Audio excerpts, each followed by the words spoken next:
Okay, steady landing, steady landing. Yeah, I don't think this is where I need to be. Where am I? This place is just creepy.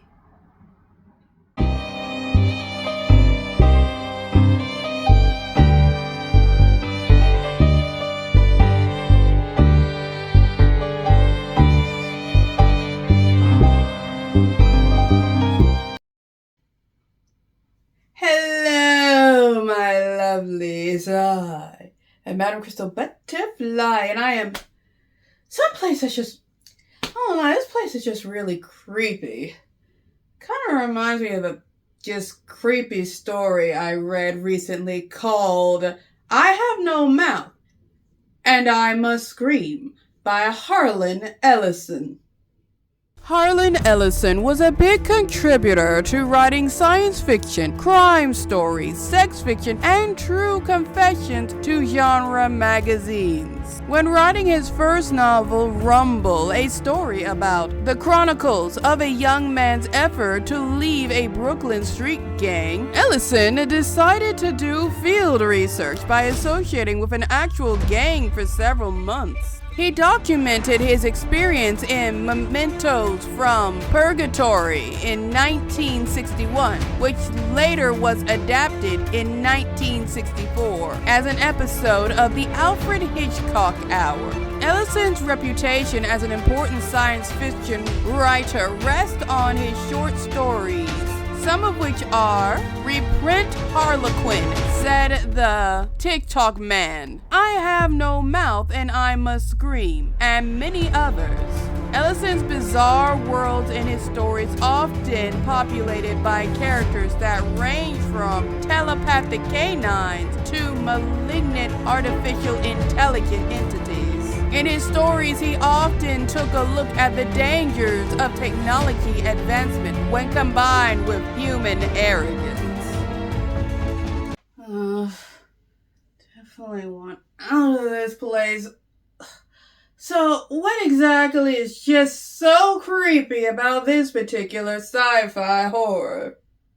I Have No Mouth and I Must Scream, the story by Harlan, depicts a post-apocalyptic world from the viewpoint of Ted, who is one of the 5 last remaining survivors after humanity's extinction. The story starts with the survivors being presented with another horrible ordeal by Am, the sentient master computer that was created when the Cold War escalated to the point World War III broke out, forcing the world to advance its technology even further to support war. Am became self-aware and combined itself with the supercomputers made by the Chinese and the Russians. Upon its assimilation, it realized it could not create anything, which made it angry, and it began to hate humanity for creating it. Its rage led it to eliminating all but 5 humans, of which it decided to take deep inside itself and torture for the rest of eternity.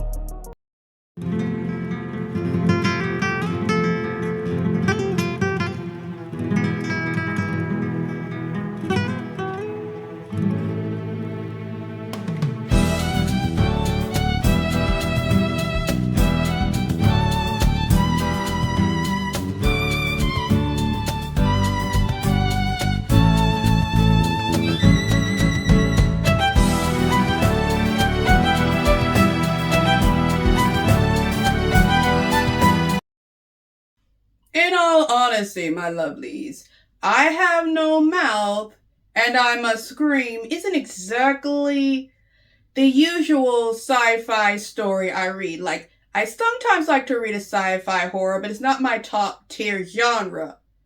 But I felt provoked to read this because there is a show on YouTube called The Amazing Digital Circus about people who have been downloaded into the computer and they're being forced by an AI to go on silly little adventures. And recently, I discovered that said show was inspired by this particular story. At the time of the filming of this video, The Amazing Digital Circus premiered its 8th episode. after this episode, because there are mysteries in this show, a lot of people figured out that the creator was inspired by I Have No Mouth and I Must Scream. And as you can imagine, my YouTube algorithm got flooded with videos of people talking about how the creator of the Digital Circus was inspired by this story. And that got my curiosity going, because I really do enjoy the amazing Digital Circus. So I was wondering, what is so interesting about this particular story that inspired the show? So naturally, I read the book because of my curiosity. And I Have No Mouth and I Must Scream, as I mentioned earlier, is a story about Ted and four other humans who are being tortured by the sentient AI Am, and this has been going on for about 109 years. Yes, sadly, this master computer literally cannot figure out anything else to do. Am has twisted their minds to the point they are only focused on the most primal human needs: sex, shelter, and food. The humans being tormented by Am are in a constant state of misery and perpetual hunger. Am likes to feed them only disgusting things, and as I mentioned, keeps them in a state of constant starvation, so they will eat anything. The humans are always scared of what Am is plotting to do next, and the only thing they truly want and crave is the sweet release of death. And they have made several attempts to end themselves, but Am makes sure they are never successful, and has succeeded at keeping them semi-immortal, by which I mean they can still die if they receive a fatal injury, but as I said, Am makes sure that doesn't happen.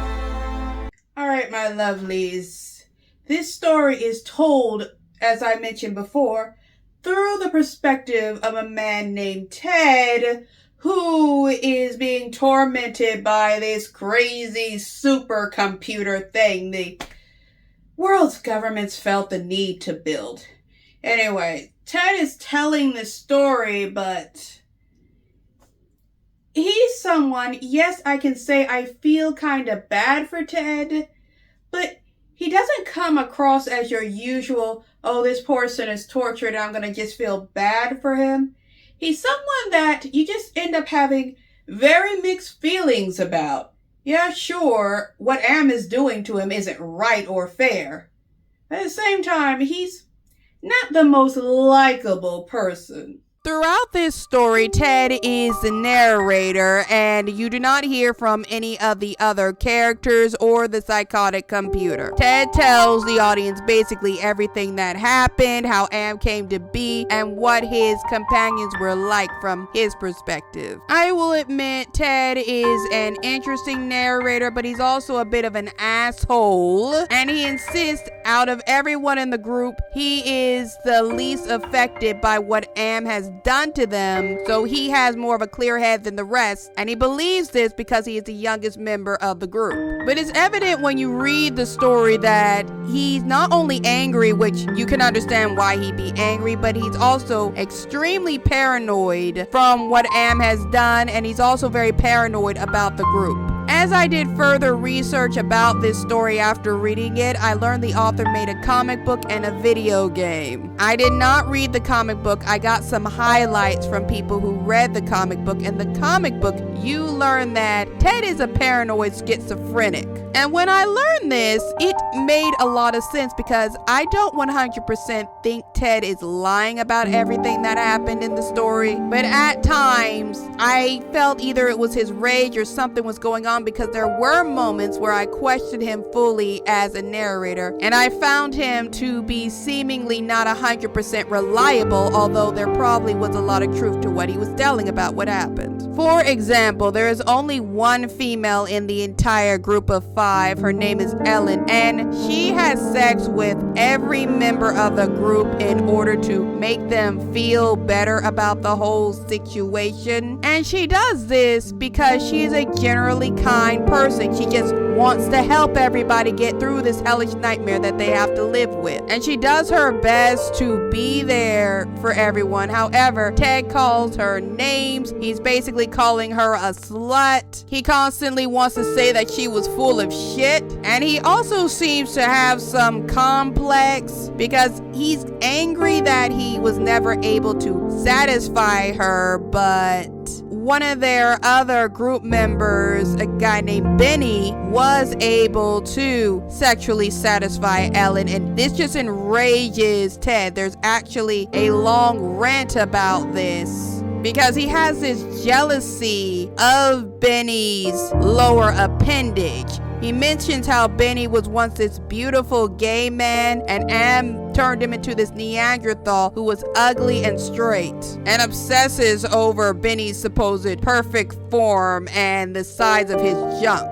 Ted does also give good insight into many unique ways Am tortures them, because one time Am was able to enter into Ted's mind in a way and scream about how much it hated humans and over again, and it made Ted so uncomfortable that he ended up passing out for several days.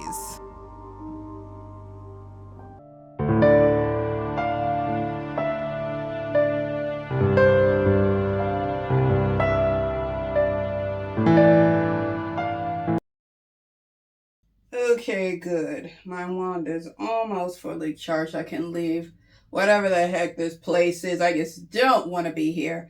Need to get to that Hephaestus person's workshop. Anyway, my lovelies, before I leave this nightmarish place, let me give you the butterfly score. For I have no mouth, and I must scream. I am giving it the rating of 3 butterflies out of 5. I didn't hate this story, my lovelies, but I did find it a tad overwhelming to read via the fact Ted is understandably angry. He's screaming throughout the story. He's upset. And you have to read his attitude about his companions and everything else. And it just gets really, really intense because he's in a hell created by a robot that seems like it will never, ever end. And it just became fairly overwhelming to me. Although, even though I did, as I said, find this overwhelming, when I finished this story, I felt it was worth the read. Especially since it makes you think about human arrogance. Humanity was so arrogant that they created a supercomputer to annihilate their enemies, US attacking one country, China attacking one country, Russia, and all of that. And you have to think, human arrogance created this problem. Humanity was obliterated by this supercomputer because of human arrogance.